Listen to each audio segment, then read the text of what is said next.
A very good Wednesday morning to you, and thanks so much for waking up with us here on Court TV Live. I'm your host, Julie Grant. We kick off this hour in the state of Florida, where the babysitter cold case trial set to resume in just a couple of minutes, folks. They're starting a little bit earlier than they did yesterday, and we'll go there live in just a moment when they do. Defendant Joseph Zieler is the accused. The state says he carried out the 1990 murders and sexual assaults of 11-year-old Robin Cornell and her babysitter Lisa Story. The state of Florida says that a DNA match is what finally broke this cold case wide open. But Zieler's defense team says he had no reason to commit these heinous crimes and he is innocent. Elise Chingary with our affiliate WFTX has more on the case. May 10th, 1990. Cape Coral police say Jan Cornell had her new roommate Lisa Story babysit her 11-year-old daughter Robin. When Jan returned home, she reported hearing footsteps, found pictures of her daughter, and then found both Lisa and Robin dead.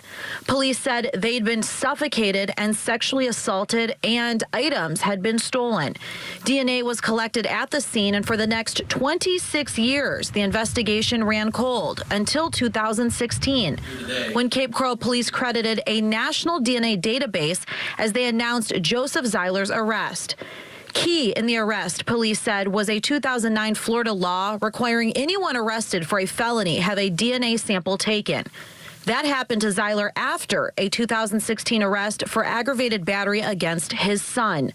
Lee County Jail eventually obtained another DNA sample, as well as Florida Department of Law Enforcement to match evidence to the murders of Robin Cornell and Lisa Story. And Cape Coral police confirmed it matched DNA found at the 1990 murder crime scene. Now, testimony kicked off on Tuesday with the state calling Jan Cornell Batista as their first witness. She is little Robin's mother, and she was forced to relive the worst day of her life. When I came into the room and I found her, I immediately touched her and screamed her name, of course, and she was cold. And at that point, did you recognize that she was dead? I did. What did you do next? I started giving her CPR. Did you change the position that she was in? I did. I moved her. Did you move her to that position that we saw on Exhibit 44? Yes, I did. So the position you moved her into was then on her back? Yes. Did you actually perform CPR? Yes, I did. What did you notice when you started CPR?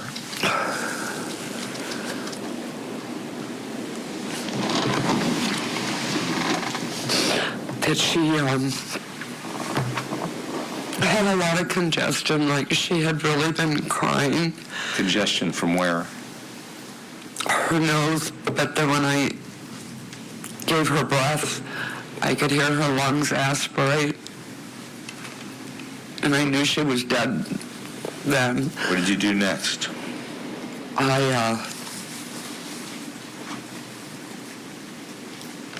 I actually was doing that while I had 911 coming to help me. So you make contact with 911? We did. Did you stay with Robin until the police arrived? I did. Did you ever go into Lisa Story's room? No. Oh my gosh, that poor mother. Can you imagine the worst pain any parent can experience, arguably losing a child? You know, in Lisa's story was someone that she loved too. You know, this is someone, her daughter's babysitter that she invited to live in her home recently. Absolutely dreadful what Jan Cornell Batista had to go through in finding her daughter and her babysitter in such a way. Very evident they had been sexually assaulted and brutally killed. But who did it? That's the question for this jury. And the defendant says he's innocent. Matter of fact, he rejected a plea agreement where the death penalty would have been off the table. He would have been eligible for a period of parole, according to the terms of the agreement. And he said no because he's innocent. Let's talk about it. I want to bring in my guest. She is in New York, criminal defense attorney Rachel Kugel. Rachel, good morning to you. Thanks for being on the show. Thanks for having me. Of course. Could we talk a little bit about the tough stuff, the defense? You know, because anybody looking at this case, you know, your heart's going to break. You feel for this mother. She's waited so long to get justice. And here we have a defendant who's saying, I'm not the right guy. And this DNA testing's got to be wrong. It's someone else. And we saw a little bit of that, the pointing the finger at someone else on the cross of Jan Cornell Batista. Tell me, please, you know, Rachel, if you were on this defense team, what would you be doing? Where would you be going for Joseph Zieler, please? Yeah, I mean, obviously this is powerful testimony. You know, anything related to the mother of a child, I mean, this is gripping and it's powerful. And I think you have to be careful in cross-examining her, right? Because she is not, she is only the victim here. And honestly, she doesn't know much about what actually happened, right? That's why this case has been cold for as long as it's been. So I think in terms of crossing her, you sort of let it lie, you let it be, right? And you try not to poke her too much because you don't want to make the jury dislike you any more than they might already. So I think that's where you have to be careful. What I am interested to see, and I hope we start to see soon, is really this DNA stuff, because that is really the linchpin of this thing. Is, you know, what is this DNA evidence? How does it connect him to the crime? How reliable is it? We haven't really heard any defense perspective on it yet. Like, all we've really heard is that there was DNA at the scene on these victims related to this man, this defendant. But we haven't heard, you know, what kind of testing was done. I mean, we are talking about 30 years ago, right? I mean, what was kept, what was preserved, what was not. So I'm really focused on that forensic evidence, because I think that's really the linchpin in the case, one way or the other. If he's guilty or not guilty, it's 100% on whether the jury buys the veracity and reliability of that physical evidence, I think. Yes, most definitely, Rachel. I'm with you. I want to play a clip where Jan Batista was cross-examined by the defense, and they were asking her if there essentially could have been somebody who wanted to take out revenge on her, calling it, you know, was she living any kind of shady life or doing anything shady, their word, not mine, back in the 90s when her daughter was killed. Let's take a listen. I understand that it's been 30 plus years now. Were you into some shady stuff back in 90? I gotta ask you, because the photographs were your family. The one that was with the head torn off was your daughter.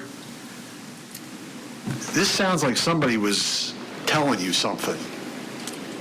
Actually, I was not in any shady activity in 1990. My life was pretty good at that time in my life.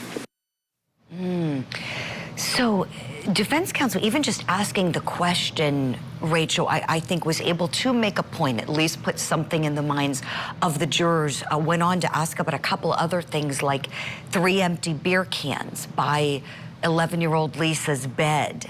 They asked about a guy named Robert Jackson, saying that he was a suspect apparently in the case early on. His hair was found in the apartment, and Jan Cornell Batista said she didn't know him.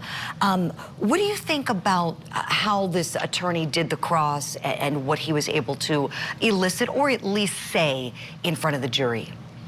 So I think you have to be careful, like I said, because I think there's no question that this is a sympathetic figure. The jury is going to care about her, and I think you have to be careful and approach her with kid gloves. I would not, you know, we could all sit here and armchair quarterback, right? I guess that's our jobs, but I would not have phrased it that way. You know, when you ask a question, were you into something shady? I mean, what response are you going to get, right? No one is going to, even someone who's into something shady is not going to go, yes, I am into something shady, right? What response are you ever going to get that is satisfactory? So I think it would have been preferable to have made the point through inference, to have asked if they have information that she was hanging out with, you know, certain men, let's say, or doing certain things, you know, I don't know, whatever allegation they want to make. I think they would have been better off to have asked the question in general and then made the inference later than because no one's ever going to admit to something shady when it's worded that way. Right. I think you got to think about about what the answer is going to be. Right. No, exactly.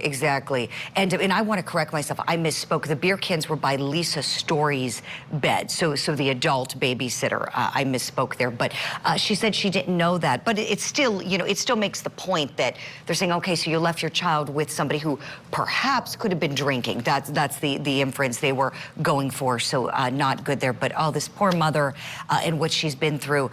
We understand that court's going to be starting early today, so we're going to hit a break. Rachel, stand by. We're going to go back to Florida for more in this case in just a couple of minutes.